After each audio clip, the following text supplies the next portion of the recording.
नमस्कार. आजची बातमी ही विरार पूर्वेची आहे. खरं तर या बातमीला 1 महिना झालाय, परंतु या बातमी जास्त चर्चा झालेली नाहीये.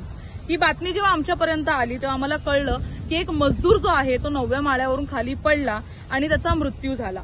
ही घटना आहे विरार पूर्वेच्या नाना नानी या परिसरामधली. नाना नानी पार्कमध्ये असलेल्या वेद बिल्डर्सच्या साईटवर एक मजदूर जो होता तो 18 सप्टेंबर रोजी खाली पडला आणि त्याचा मृत्यू झाला. या संपूर्ण घटनेला जेव्हा 1 महिना होत आला तेव्हा कोणत्याही बाबत तक्रार नोंदवण्यात आली नाही. जेव्हा तक्रार नोंदवण्यात आली तर त्याच्यावर पुढे कारवाई झाली नाही, FIR झाला नाही आणि कोणतीच गोष्ट जेव्हा पुढे सरकत नाही तेव्हा पोलीस प्रशासनाला याबद्दल विचारणा करण्यात आली. यामध्ये विविध चर्चा सुरू झाल्या की का वेद बिल्डर्सवर कारवाई केली जात नाहीये. यापूर्वी अशा अनेक घटना घडल्या, म्हणजे आता नुकतीच एक घटना घडली होती 2 महिन्यापूर्वी, ज्यामध्ये एक दिवाळ पडून जेव्हा 3 महिलांचा मृत्यू झाला होता त्यामध्ये देखील बिल्डर्सवर आणि कॉन्ट्रॅक्टर्सवर गुन्हा नोंदवण्यात आला होता. तर यामध्ये वेद बिल्डर्सवर गुन्हा का नाही, ज्याचे मालक आहेत. मुद्दा सांगायचा म्हणजे त्या दिवशी स्लॅबचं काम हे सुरू झालं होतं. स्लॅब हे थोड्या प्रमाणात बनलेलं होतं. खरं तर महानगरपालिकेने असं ताकीद देऊन ठेवलेली आहे की कोणत्याही कन्स्ट्रक्शन साईट ही 6 वाजेपर्यंत सुरू राहिलीच पाहिजे, त्याच्या पुढे तुम्ही काम करू शकत नाही. त्याचं कारण म्हणजे त्या ठिकाणी उजेड नसतो, मजुरांना त्रास होतो किंवा रात्रीच्या वेळेस कोणताही अपघात घडू शकतो. महानगरपालिकेने सक्त ताकीद दिल्यानंतरही का एका मजुराला काम करण्यासाठी तिथे जबरदस्ती ठेवण्यात आलं होतं. स्लॅबचं काम सुरू झालेलं, परंतु ते अर्धवट ठेवणार कसं, 1 दिवस मजुरीचा वाढवणार कोण, असे विविध प्रश्न सुरू असताना त्या दिवशी त्या मजदूराला जबरदस्ती तिथे स्लॅब पूर्ण करण्यासाठी ठेवलं आणि त्या ठिकाणाहूनच तो पडून मेला.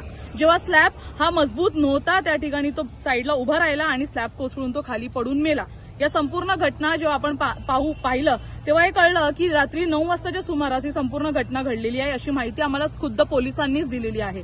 त्याच्यावरून कळून येतं की स्वतःच्या फायद्यासाठी हे मोठमोठे बिल्डर्स कोणत्या हद्दीपर्यंत जाऊ शकतात आणि कशा प्रकारे एका मजुराचा जीव घेतल्यानंतर हे बिंदास फिरू शकतात. दयानंद पाटील हे 3 पार्टनर्स असताना जर वरिष्ठ आणि मोठ्या नेत्यांचा हात आहे म्हणून यांना वाचवलं जातंय का, असा प्रश्नचिन्ह उपस्थित राहिलाय. ही साईट आता बंद करण्यात आलेली आहे. त्याचं कारण म्हणजे जे कॉन्ट्रॅक्टर आहेत कैलास कुमावत, त्यांच्यावर गुन्हा दाखल करण्यात आलाय. त्यांच्यावर गुन्हा दाखल करण्यात आलाय, तो देखील साधासुधा, त्याच्यामध्ये कोणती मोठी कारवाई झालेली नाहीये. एका व्यक्तीचा जीव जातो, त्याच्या पत्नीकडून न्यायाची अपेक्षा केली जाते आणि पोलीस प्रशासन फक्त या गोष्टीला चालढकल करते. त्याचं कारण काही अद्यापही समजू शकलेलं नाहीये. कदाचित आम्ही आणि तुम्ही त्याचं कारण समजलोय, पण कोणी पुढे येऊन ते बोलत नाहीये. एक मोठा नेता ज्याचा डोक्यावरती हात असल्यावर आपण कोणाचा जीवही घेऊन पुढे जाऊ शकतो, असं उदाहरण इकडच्या बिल्डरांनी तयार करून ठेवलेलं आहे. जर तुम्ही एक मजदूर असाल की तुमच्या परिवारामध्ये असं कोण मजुरी करत असेल तर एक गोष्ट लक्षात ठेवा की तुमच्या परिवारातून कोण मेलं तर त्यासाठी कोणीही येणार नाही. हे तुम्हाला काही पैसे देतील आणि गप्प करतील. कारण वसई विरारमध्ये हेच चालतं. जिथे मोठे नेता आपल्या डोक्यावर हात ठेवतात तिथे कोणताही न्याय काम करत नाही. वसई विरारमध्ये नाना नानी पार्कच्या वेद बिल्डर्सच्या साईटवर इतका मोठा अपघात झाला आणि त्याच्यावर कोणतीही कारवाई करण्यात आली नाहीये.